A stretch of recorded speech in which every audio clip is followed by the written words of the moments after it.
Rookie Shedeur Sanders has arrived in Cleveland with a bang, and people are already calling for him to start in Week 1. He was the best of the 4 QBs in a practice. But wait a minute. There's an experienced veteran on the roster, and the Browns starting lineup seems designed to test nerves of steel. Meanwhile, a local commentator decided to throw gasoline on the fire and said that Sanders could start against the Bengals. Subscribe to the channel if you're a Browns fan, and let's watch the video. Shedeur Sanders is diving headfirst into this Browns quarterback battle, but let's not get carried away just yet. Yeah, there's buzz, and yeah, he flashed a little juice at practice this week, but we're still early in the race, and the track is crowded. You've got 4 QBs in the mix: Sanders, fellow rookie Dillon Gabriel, returning vet Kenny Pickett, and the 40-year-old comeback king himself, Joe Flacco. Now, folks in Cleveland are already calling for Sanders to get that QB1 nod for Week 1, but Mary Kay Cabot's out here waving the caution flag. According to her, while Shedeur's got elite accuracy, dude posted a 74% completion rate at Colorado, best in the FBS, he's still got some bad habits to shake. The biggest? Taking sacks. A lot of them. 94 over 2 seasons to be exact. He's got a tendency to hang onto the ball too long and drift backwards instead of just chucking it away or hitting a quick read. That stuff doesn't fly in the NFL. But here's the good news. Sanders knows it, and he's putting in serious work to clean it up.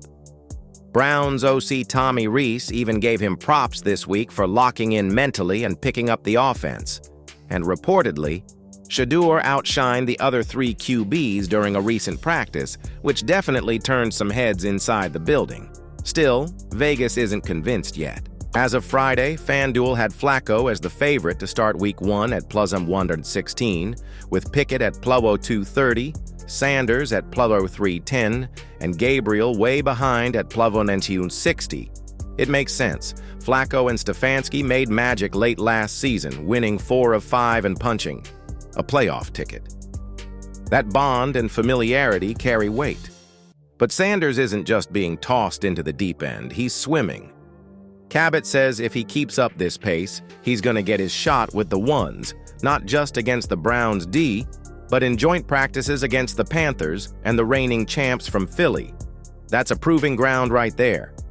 Bottom line, Shedeur's ahead of schedule, and Cleveland's taking notice. If Flacco's age starts showing or if Pickett can't level up, Stefanski might have to start thinking beyond just 2025 and see what the kid can really do. Would you put Shedeur in for a debut against Joe Burrow? What if I told you that there could be a more precise and strategic date for his debut? All right, so things got a little spicy on ESPN Cleveland 850's Really Big Show this week when co-host Aaron Goldhammer threw out a take that definitely got the city talking. He said there's a real shot Shedeur Sanders could start Week 1 for the Browns against the Bengals. Bold? Absolutely. But is it crazy? Maybe just a little premature? Look, it's not like Sanders hasn't turned some heads this offseason. The kid's been grinding, learning the system, and even showing flashes that have had people wondering, could he really make a push? But here's the thing. Cleveland's opening schedule isn't just tough, it's straight up brutal. We're talking a baptism by fire. Week 1, Joe Burrow and the Bengals. Week 2, Lamar Jackson and the Ravens. Then a 3-game NFC North tour featuring the Packers, the Dan Campbell-led Lions, and the Vikings. Oh, and then the Steelers in Pittsburgh and a back-to-back with the Dolphins and Patriots before the bye. That's not a rookie-friendly stretch. That's a quarterback meat grinder. Prime Tom Brady might look average rolling through that gauntlet. That's why most folks around the league are pumping the brakes on the Sanders hype train, at least for now. The smarter move?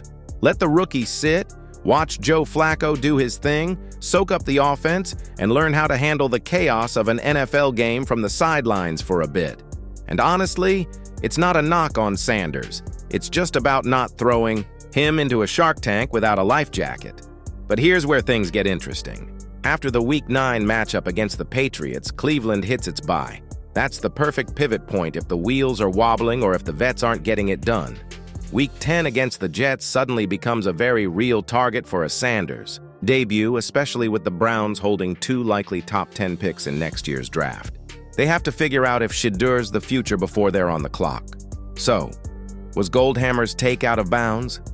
Not completely. But let's be real. Unless something wild happens, Sanders isn't touching that field until the calendar flips past Halloween. Week 10?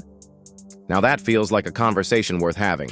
Shedur is showing talent and attitude, but throwing him into this crazy schedule is asking too much. The truth is that the Week 9 bye could be the ideal moment. If you enjoy heated debates like this, subscribe to the channel.